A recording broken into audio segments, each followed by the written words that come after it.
This is going to be good. A whole bunch of people in the street will be telling us how high they will make minimum wage. This is going to be good, man. Please make sure y'all comment. You're in charge right? of it. How high do you go? It's going to be good. I'd go to 20. 20? Why not more? I don't know. $20 an hour for minimum wage, bruh? Do you know how many people are not going to get them jobs that they make minimum wage for? Oh, man. Not 100? No, maybe not 100, but Everybody could be making hundreds of thousands of dollars a year. that'd be cool. Wow. To Wow. many, raising the minimum wage seems like a no-brainer. It certainly did to the people we talked to in Silver Lake, a trendy hipster enclave in Los Angeles. If the poorest workers can simply make more money per hour, they'll be lifted out of poverty, right? So would you mind just, putting an X next to the minimum wage that you'd like to see? Definitely not $5. Probably not $100. I don't know. I'm guessing 15 kind of seems about right. What is it at right now? What's it at right now? $11? Come on, guys, help me out, man. I know I'm just ridiculous. I don't know. I'm asking y'all, man. What is it right now? $15, $16 an hour, maybe even 17. Let's go 18 Wow. an hour. What Wow. a laugh that is. Woo! Let's go for $25 an hour.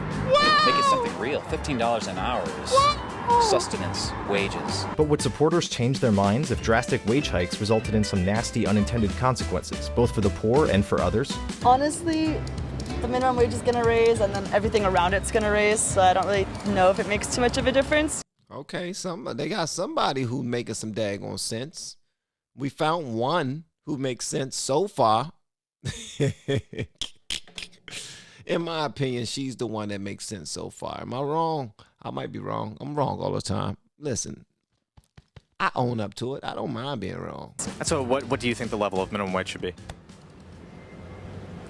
I don't know. She's in good company. A majority of I don't economists know. agree that minimum wage hikes cause some increase in unemployment, but the exact outcomes of a particular hike could vary wildly from one local economy to the next, and the results are difficult, if not impossible, to determine.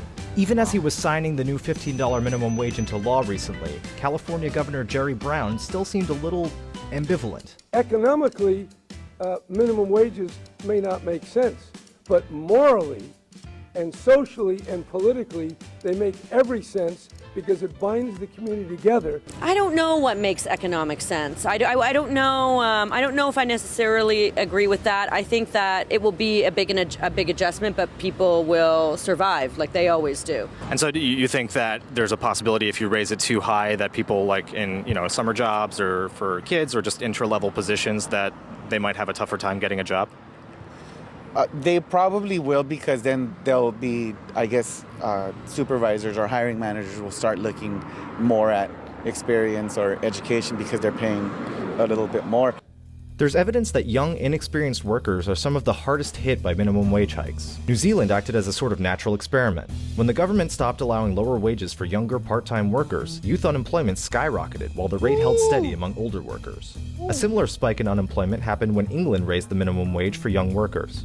And it's not just the young.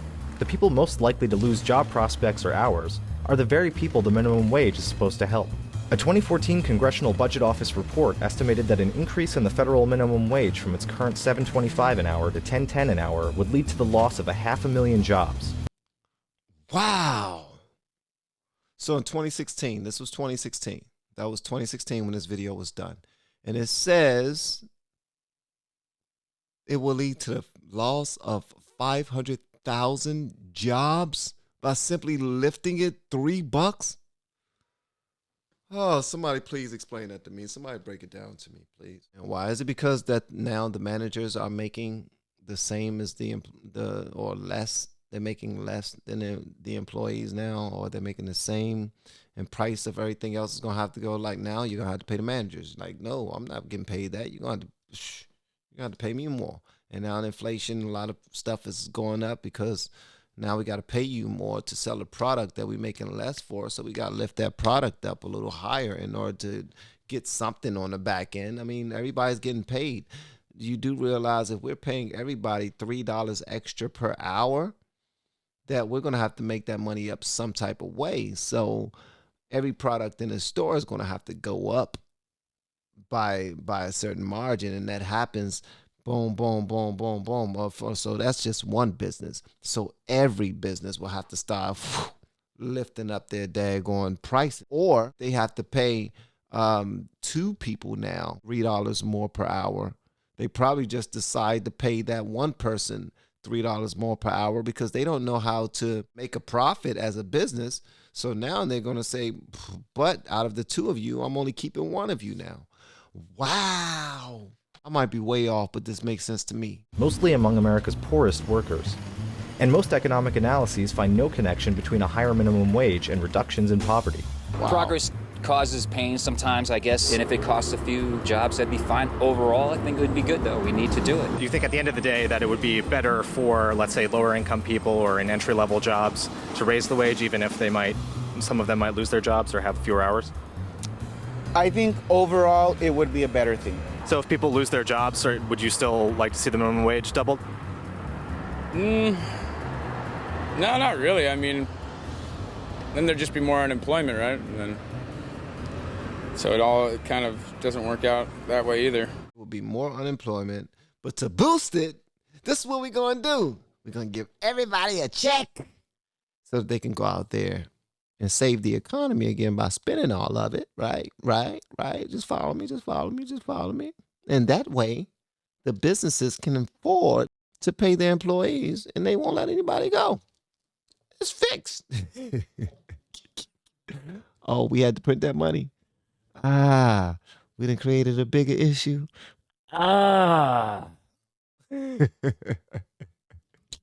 It goes round and round, man. Wow. Silver Lake is a part of LA known for its quirky local businesses and its coffee shops. The kind of place where people are willing to pay a premium to avoid products deemed overly corporate. Where is that from? This is from Intelligentsia Cafe. Oh. What's that? It is a coffee shop. Right here, local? Right here, local. Why do you like it? Because it's great quality. It's local. I've been coming here since the day they opened. Is it expensive? How much was that? For most people, they would consider this expensive. It was $9.50 for a cup of tea, a cup of coffee. Can I ask, what's the most you've ever spent on a shirt? On a shirt? Oh my God. Let's just say more than $200. Yeah, I don't want to say how much. Let's say that. Okay, yeah. But these kinds of local businesses are exactly the types of places minimum wage critics argue are often hurt most because they don't have a corporate parent to lean on. Well, see, like Pollo Loco is a corporation. Everything is turning corporate. Do you think increasing the minimum wage could accelerate that, turning corporate, if they're the only ones that can take that hit?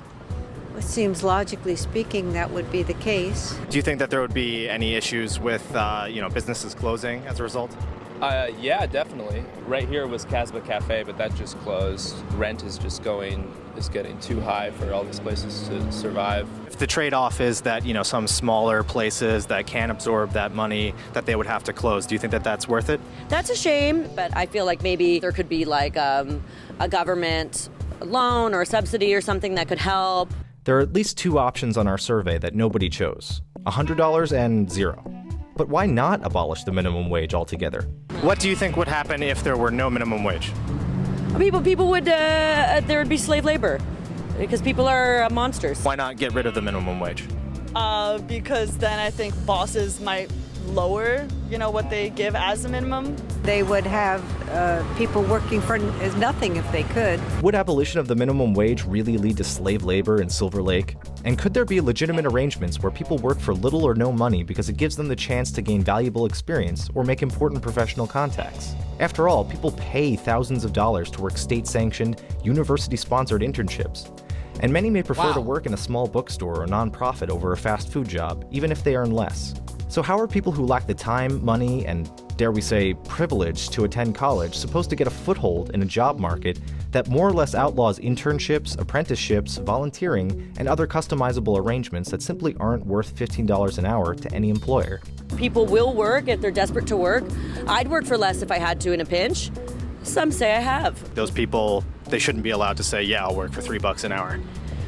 I mean, they can on the low, but not legally, no. Not like a regular business, but if you want to give me $5 to run an errand for you, I might do it. Yeah, you want to buy me coffee right now? I'm taking it. In fact, please do.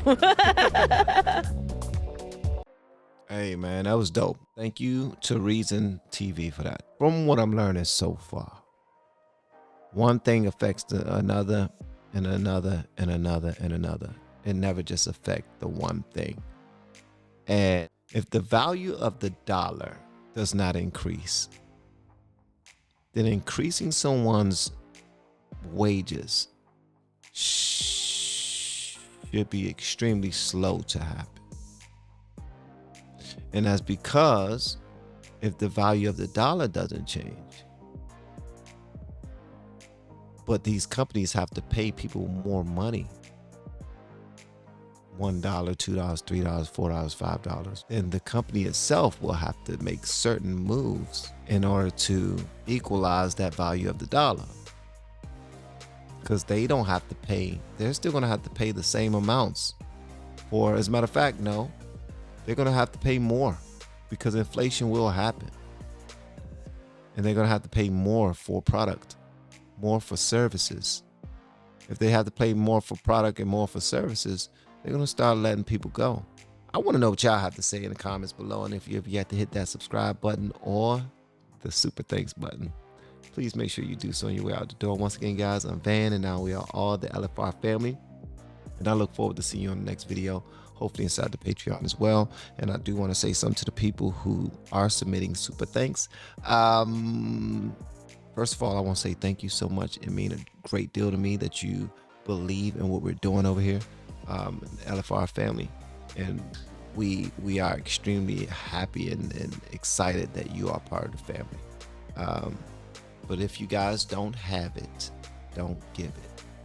Budget these super thanks into your daily spending, into your weekly spending, or just think about how far you can stretch that dollar that you're giving me, that $2, that $5, that $10, that's sometimes $50 that you're giving me.